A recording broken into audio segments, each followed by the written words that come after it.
Kamusta mga katribu? Patuloy kayong nanonood dito sa The Flyers TV channel. Katribu mo, salamat sa inyong mga likes, shares at comments, lalong higit sa pag-subscribe sa amin. Malaking tulong ito para patuloy kaming magbahagi ng mga kaalamang nakapokus sa katotohanan habang nilalabanan ang mga fake news na nagkalat. Muli nating tandaan na huwag basta-basta maniniwala sa mga balita o kwento sa social media. Pairalin natin ang ating critical thinking, lalo na at available naman ang lahat online upang magsagawa tayo ng sariling research. Mga katribo, iwasan ang maging bias, panatiko o loyalista. Ikaw ang talo diyan. At sa ating kwento,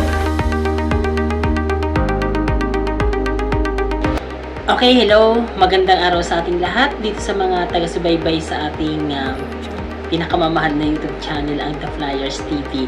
At narito muli kayo ngayon sa ating playlist, ang The Micro Agenda.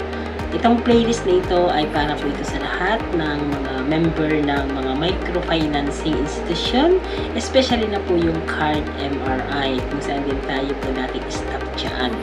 So, kumusta kayong lahat, mga ka-micro agenda?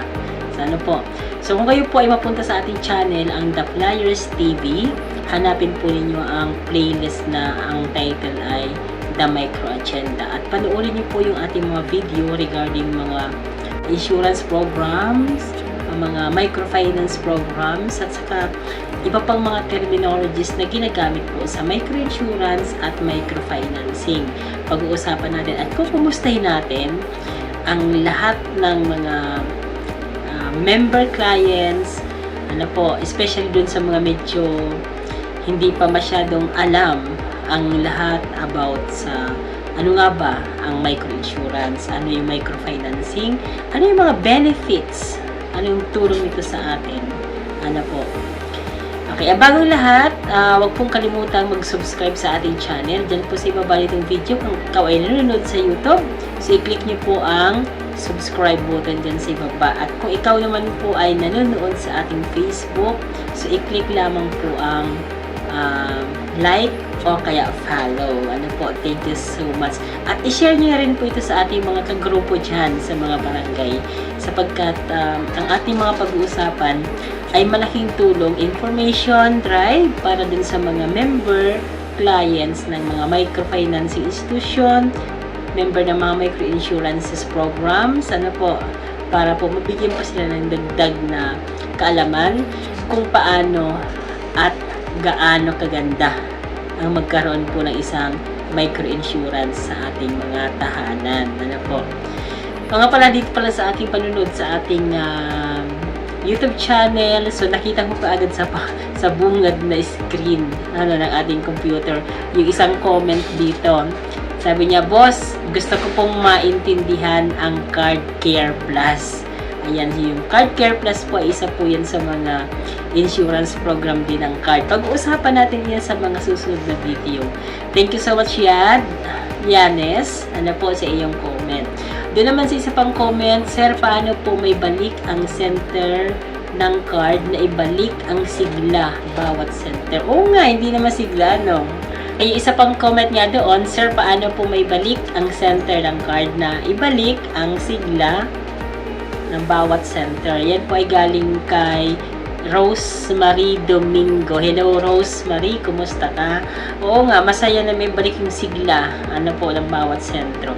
Yung tayo po kasi staff sa card, ang ginagawa natin para maging masigla yung center, syempre, i-encourage natin yung mga member na umattend ng meeting. Tapos, during meeting, kailangan lively ang discussion. Yun yung mga topic talaga tayo dapat na pinag-uusapan. Tapos, meron tayong mga sineselebrate na yung anniversary ng sentro. Nagka-candlelighting pa tayo, naghahandaan. Pag Pasko, may Christmas party. Mga simpleng ganon. Sana mabuhay muli. So, yung pag-uusapan natin sa mga susunod na mga video natin. Pero ang pinaka-topic natin ngayon ay tungkol po doon sa ating isang, actually, beneficiary siya ng isang member na namatay. Si member po, tandaan nyo, si member po ay namatay. May naiwan siya na utang sa card. And then, ang isa pang dapat tandaan, ang sabi mismo ng beneficiary, lapse daw po yung insurance ng kanyang nanay na member ng card. So, ang tanong ngayon ng beneficiary, may makukuha daw ba siya na insurance benefit? Dahil yung kanyang nanay, mahigit 5 taon ng member ng card, very loyal, matagal na talaga. Tapos, namatay nga, ang problema, nag-lapse yung insurance bago mamatay, at may naiwan pang balanse yung kanyang utang. So, yun yung ating pag-uusapan. So, kung alam mo yung kasagutan sa katanungan niya, kung may benefits ba siya na makukuha mula sa Basic Life Insurance Program, kung saan kasama kanya nanay na namatay, na nag-lapse sa insurance, may naiwan pang utang, comment down below kung ano ang iyong masasabi dyan. Kung ano may papayo mo dun sa ating beneficiary, itago natin sa pangalang Mark. So, yun po yung, tumawag pa nga sa atin si Mark dun sa ating cellphone na naka-display ang number ko dyan po sa comment section. So, pwede nyo tawagan yan, i-text. Pero mas maganda, direkta po kayo dun sa ating messenger, mag-message. Kung tatawag naman kayo sa ating telepono na nasa screen. Okay, so bago tayo magpatuloy, syempre promotion muna tayo. Ito po na Salveo Barley Grass. The best po ito. Ito po yung SBG on the go. Meron naman tayong Salveos in a trial pack. Meron din nasa jar. Marami pa yun. Meron din capsule. Depende kung ano ang type ninyo. Paano nyo inumin yung Salveo Barley Grass. Bakit natin siya pinopromote? Kasi, napatunayan ko talaga siya na effective. Hindi po ba ako'y naoperahan last year 2019 kung saan ito ay umpisa ng COVID. 2019, 2020, 21, 22, 23, 24, 25. Almost magsi 6 months na po after ako na maoperahan.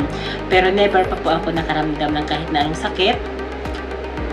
Kahit simpleng lagnat or anumang sakit na, yung mga sakit na normal sa katawan natin.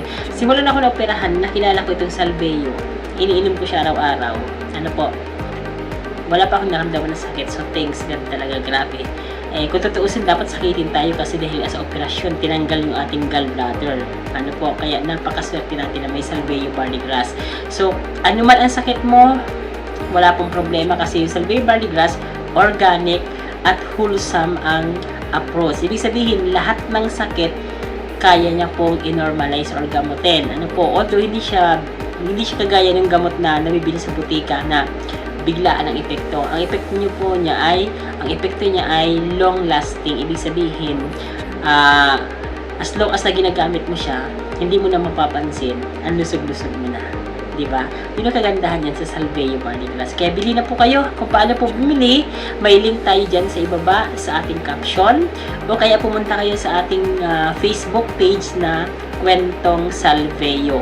I-click nyo lang yung shop now button doon sa ating Facebook page. O dito sa YouTube, may link din tayo dyan sa ating caption. So, pwede nyo naman i-click yan. Pero mas maganda magpa-member po kayo para po ma-avail nyo yung discount na 20% up to 50% discount. Depende sa membership package na binili ninyo. So, kung paano magpa-member, dyan sa link mismo kung saan ka mag-add to cart, i-click mo lang dyan yung sign up. Sign up. Tapos, ang una mong orderin syempre, membership package para ma-activate mo yung membership. Kung hindi mo alam gagawin, nandyan yung aking mga contact number, email, ang aking messenger, telepono, i-message nyo lang ako. Akong bahala sa inyo. Sagot ko kayo. Okay? Huwag kayo mahihiya. So, subok ko yung Salveo. Okay, tuloy-tuloy na tayo. Dumako na tayo dun sa concern ni Mark. Yung si Mark ay yung anak ng ating member na namatay. Isahin natin, yung unang concern ni Mark, yung unang concern, yung unang tanong, may matatanggap daw ba na benefits siya bilang beneficiary dahil yung nanay niya nga po ay namatay na member ng card, matagal lang member, almost more than 5 years, matagal na, So, yung una nating katanungan na galing kay Mark ay kung mayroong siyang makukuha na benefits. So, ang unang sagot siyempre natin, meron. Kasi member. Kaya lang, may sinabi si Mark na nag-lapse daw po ang insurance ng kanyang nanay. So, agad-agad, babalik na rin natin yung ating sinabi. Wala pong makukuha insurance kapag nag-lapse. Ano po? Pero doon sa 2020, may makukuha tayo na 5 pesos na, di ba ang insurance naman lang naman sa 2020 is 15. Yung 5 pesos, retirement fund yun. So, ibabalik yun. So, maibabalik yun, makukuha yun, Mark. Okay, ganito pa. Masalimuot yung mga pangyayari kasi tinanong natin si Mark kung meron siyang pinirmahan na liham paalala or kaya yung kanyang nanay bago nag-lapse ang insurance. Ang liham paalala po ay isang liham mula sa insurance office natin na magpapaalala sa iyo na maglalapse ng insurance na kailangan mo i-recover, bayaran, dahil kung hindi, mababaliwala po yung policy na meron ka dun sa insurance na yon. Ano po? Bakit natin nabanggit yun? Kasi kung walang napirmahan na liham paalala si Mark or kung sino man sa mga beneficiary ng member natin, ano po, okay, nung client, so, yung insurance po, kahit nag-lapse, meron pong makukuha doon. Ano po, wow, ganun pala yun. Opo. So, ngayon, ang challenge dun sa opisina, kailangan maglabas po sila ng katibayan o dokumento na nagpapirma sila ng liham paalala para yung salitang lapse, totoo talaga na walang makukuha na benefits. Ano po? Kasi kung wala silang may pakita na liham paalala na meron silang napapirmahan bago yung last time na mag-lapse yung insurance ng member, ano po, so dapat may mapakita sila. Kung wala silang may pakita, wala pong habol yung office doon sa claim ni Mark. So, si Mark ay may habol doon sa claim. Pero kung may pakitang opisina na pinirmahan na liham paalala, ibig sabihin si Mark po ay walang habol doon sa life insurance. Dahil kung natural death, 50,000. Kung accidental death, 100,000. Yun po yung makukuha in case. So, may ganun pala na kapag kahit na nag-lapse ang insurance, kung hindi mo napapirma yung client or ang kanyang mga beneficiary ng liham paalala, may possibility po na makapaghabol yung beneficiary doon sa benefits. Bakit? Obligasyon po kasi ng vendor or yung management ng insurance na dapat ang mga kliyente nila na i-inform nila na ang insurance nila ay active or lapse na or maglalapse pa lang. And ano yung mga mangyayari in case at may pinapapirmahan yan. Pag hindi po ito nagawa ng vendor or ng management ng insurance company or ng card na natin yung tinutukoy dito, so automatic po hindi kasalanan yun ng member kung nag-lapse ang insurance niya. Hindi kasalanan ni beneficiary kung nag-lapse ang insurance ng nanay niya. May claim po na makukuha yung beneficiary. So, it depends upon na ngayon sa insurance company kung paano nila ibibigay yung claims. Pwede nilang i-charge doon sa mga nagpabaya na staff na hindi nagbigay ng liham paalala o nagpapirma o nag-communicate doon sa member clients natin. Ano po? So, si Mark, sinabihan natin na pumunta sa bangko, makipag-ugnayan sa manager doon at itanong yung tungkol sa insurance. Kapag sinabi ng staff na lapse na pang insurance ng mama mo, kaya wala pang makukuha. Sabi ko kay Mark, panindigan mo na wala kang pinirmahan na liham paalala. Ngayon, i-challenge mo sila na magpakita ng dokumento na may pinirmahan nga talaga sila o may pinapirmahan sila na liham paalala. Ano? So, kapag may pakitang opisina, sabi ko kay Mark, voluntarily, wala tayong hapon doon, huwag mo nang ikiip. Pero kung wala silang may pakitang liham paalala, negligence of duty nila yan, habulin mo yung insurance. Kasi, pinagpaguran niya ng nanay mo eh. Kumbaga, itinanim na yan ng nanay mo. Kaya nga siya sumali sa card because of the insurance. At dahil may utang na naiwan yung client and then lapse na rin po yung insurance nun, ito po yung masamang balita syempre. Kung sino ang pumirma na co-borrower doon sa utang na yun, siya po ang magpapatuloy ng pagbabayad doon sa utang na naiwan ng nanay niya kasi nag-lapse na nga ang insurance. Ano po? Ayan. Pero, may possibility po na hindi pa lapse ang insurance ng utang. Okay ha? Linawin natin na iba yung insurance na nag-lapse dito. Ito yung life insurance ng member. Kasi ang utang, may sarili din po yung insurance. Hanggat hindi pa matured ang utang, hanggat hindi pa matured ang utang, ibig sabihin, hindi lapse ang insurance ng utang. So, ano ang magandang balita doon? Kapag hindi lapse ang insurance ng utang, lahat ng naibayad ng member doon sa kanyang utang, ibabalik po yun sa beneficiary. At lahat ng balanse ng utang, ipagpalagay natin na hindi pa lapse yung insurance ng utang, hindi na po ito babayaran. Hindi ito ikakaltas doon sa matatanggap. Ibabalik lahat ng naibayad at yung balanse hindi na po babayaran. Diba ang ganda? So, dapat alamin mo yun, Mark, kung lapse ng insurance ng utang ng nanay mo. Kasi yung nabanggit mo dito is lapse ang insurance ng nanay mo as member sa card. So, alamin mo rin kung nag-lapse na rin ba yung insurance or nang matured na yung loan. Dahil pag hindi, ibabalik dapat nila yung naibayad na ng nanay mo.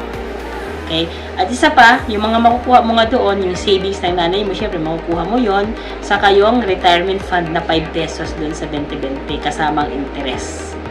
Po? So, lesson, sa mga staff ng card, siguraduhin po ninyo na kapag may maglalapse ang insurance ng mga clients, napapapirma natin ang liham paalala or nako-communicate, baka nakaligtaan lang, para po mahabol. Sayang naman yung kanilang itinanim sa insurance. Or else, kapag wala kayo napapirma, charge to experience. Po? Sa mga clients naman, kailangan kung di na natin kaya maghulog, magbayad, i-inform natin yung ating mga co-borrower or ating kapamilya na tulungan tayo sa pagbabayad. Kasi sila din naman yung makikinabang pagdating ng araw. Sa mga co-borrower naman or mga kapamilya, beneficiary, kailangan alam yung member ang inyong mga nanay sa card, alamin nyo yung mga obligasyon nyo. Tulungan po natin dahil tayo po makikinabang pagdating ng araw. Okay? So muli, thank you so much sa inyong lahat, sa mga nakinig, nanonood sa ating programa dito po sa The Micro Agenda, dito pa rin po sa The Flyers TV. So ito po inyong Coach Randy. Muli mga ka-Flyers, thank you so much sa inyong panunood at saka sa pagsubaybay sa ating mga video na ina-upload dito sa ating channel. So huwag niyong kalimutan na i-subscribe ang ating channel at syempre i-share niyo dun sa ating mga kasamahan sa sentro yung ating mga video para mapanood nila at mabigyan din sila ng kalinawan tungkol dun sa ating mga topic na pinag-uusapan. Ito po yung The Micro Agenda, ang agenda sa inyong mga sentro na dapat alam na alam mo bilang miyembro. So kung hindi mo alam, panoorin mo lahat ng video dito sa ating playlist na The Micro Agenda. Dito lamang po sa The Flyers TV. Scroll down nyo lang, hanapin nyo yung playlist na The Micro Agenda. So marami na yung playlist, panoorin nyo rin yung ibang videos natin. Marami tayo yung playlist dito sa loob ng ating channel. Thank you so much. I hope na mag-comment kayo sa video na ito. At hihintayin ko kung ano pa yung mga next topic na gusto po ninyong pag-usapan natin. So, again, shout out dyan kay Rosemary Domingo, kay, sino to? Inad Llanes, hindi ko lang alam kung tama ang pagka-pronounce natin, kay Maricar Lopez, and then kay Rex Bonsor, Ganon din kay Chelsea Cupido. So, thank you so much. Shout out din sa inyo dyan kay na Marilyn Vlog. Okay, thank you sa comment mo. Ito si Esther. Thank you so much sa iyong comment. And then, oh, wow. The best, Okay, shoutout din natin si Steven Polistico. Yung kanyang sinabi dito na message is, Sir, pwede po bang iparesign ng isang member ng card kung makaisa lang hindi nakabigay sa office ng insurance savings lang kahit na wala namang loan? Tanong lang, sir. So, sagot natin doon, hindi po pwede. Ano po, hanggat maaari, isave natin yung customer or yung ating client, sikapin natin na mapagbayad siya ulit ng mga susunod na linggo. And kausapin, paliwanag yung kanilang obligation. Ano po, so thank you so much sa iyong comment, Steven Polistico. Shoutout sa iyo. Sa kay Rowena Magdadaro, hello po, ako rin po, magre-resign din po ako ngayon, sir. 4 years na po ako sa card. Tanong ko lang po kung marirefund po ba ang 20 pesos po na hulog weekly. Ayan, so, yung pag-resign, wala namang problema yan, choose nyo yan. Pero mas maganda mag-stay kayo kasi sayang yung insurance benefits natin. So again, thank you so much. Goodbye sa lahat. Maraming salamat mga katribo sa patuloy na panonood. Alam ko nakasubscribe ka na. Hayaan mong iwanan ko sa inyo ang mga salitang inihabilin ni Jesus sa ating inang simbahan upang manatili ka sa pananampalataya. Matthew chapter 18 verse 18 to 21. I tell you the truth, whatever you forbid on earth will be forbidden in heaven, and whatever you permit on earth will be permitted in heaven. I also tell you this, if 2 of you agree here on earth concerning anything you ask, my Father in heaven will do it for you. Amen. Hanggang sa next video mga katribo, like, share, comment, and subscribe. Ito ang The Flyers TV.